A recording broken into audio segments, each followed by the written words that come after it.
department in university, etc. And each department has its own action plan. Of course, we are also trying, for example, at the University of Tor Vergata, also to promote a scaling up of the project of RR&I. So this is our ambition, but the action plans are basically rooted in each department or organization. Of course, each organization can be of different size. Of Interesting. course. So but are your action plans for the immediate next years? So something to do already now, or are they very long term? The action plans are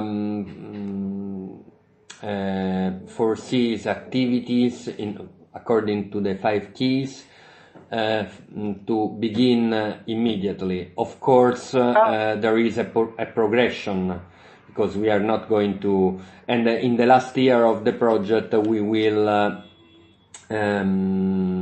produce some sustainability plans for each research organization.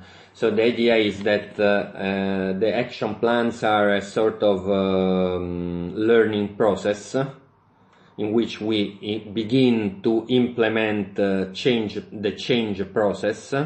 But of course, by the end of the entire project, we are not going to. Do not foresee to have completely changed our institution, because we know that institutional and structural change are very long processes that do take more than the lifespan of a project, you know. So the action plan. That's very. That means that what you call sustainability plan, we call action plan. Yes, it's at the end of the project that will last 4 years. We will launch. We will have launched for each organization a sustainability plan, so that RRA effort could be sustained in the years to come. Yeah, that is exactly the target of our action plans. Actually, we don't call it action plans, but long-term transition roadmaps. Okay. And that is the steps for immediately. That are the pilots.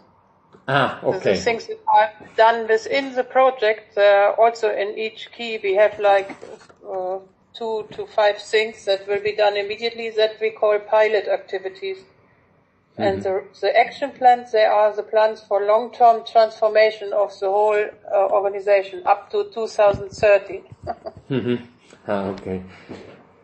Interesting, yeah. Yeah.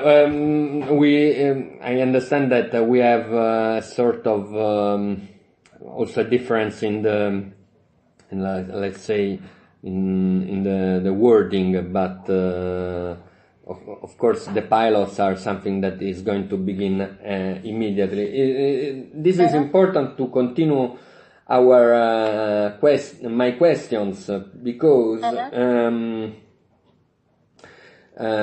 we are going to focus the attention on the pilots you are implementing right now. So the mobilization of actors, barriers, etc., will be referred to your experience related to the pilot initiative you are carrying out. Okay.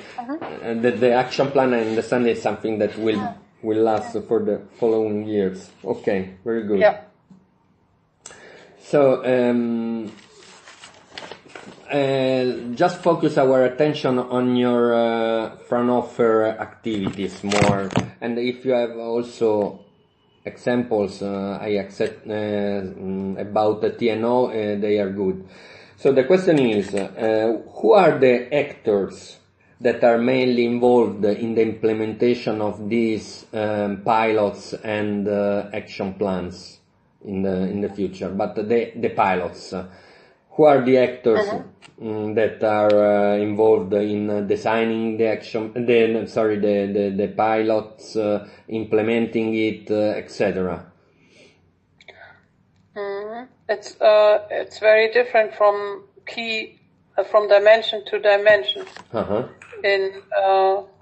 As I said, in gender, for example, the key, let's say we have a dimension leader for each dimension. So the dimensions are the 5 keys.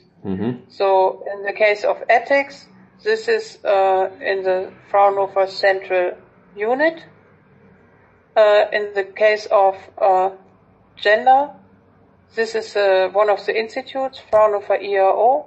In the case of open access, it's our, as I said, the IAB, that's our publication office. In the case of societal engagement, it's the Umsicht Institute, and in science education, it's also on the central level.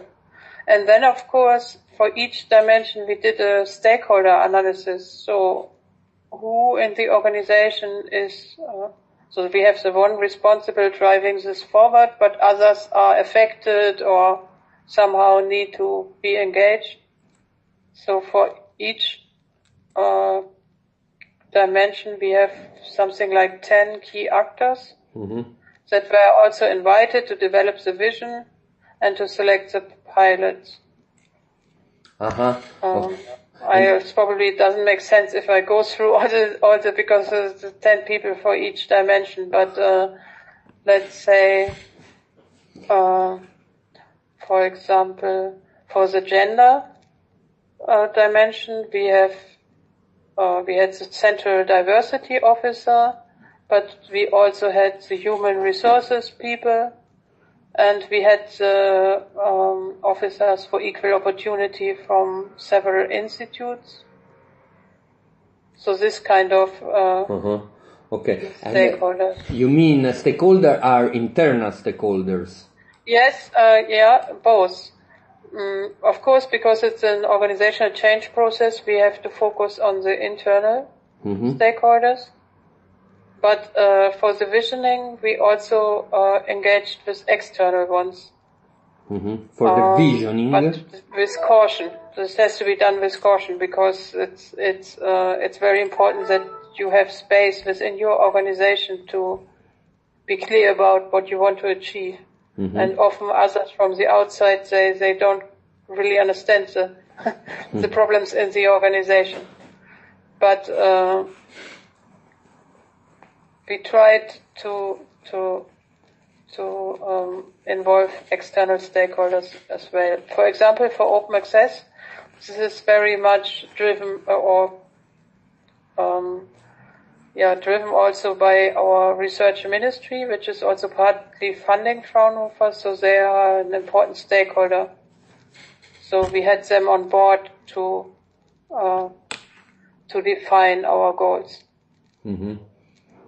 Okay. And for societal engagement, we even had a very large variety of other players, asking them what do they think, what should Fraunhofer do to engage citizens into the research. Because we were starting from zero, so we could start completely open. Okay. Very good. So as internal and external stakeholder depending on the object, etc.